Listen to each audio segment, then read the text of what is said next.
पृथ्वीराज गाँव है सागे पंचायत मिठर दड़ो बावड़ी लागे साढ़े दिन पहले बावड़ी माता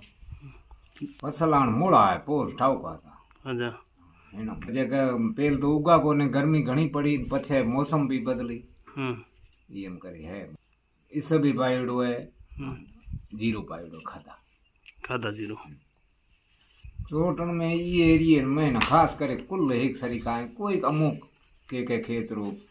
बनाए हैं बाकी ना कुल एक घणो नुकसान हो मौसम रही कोन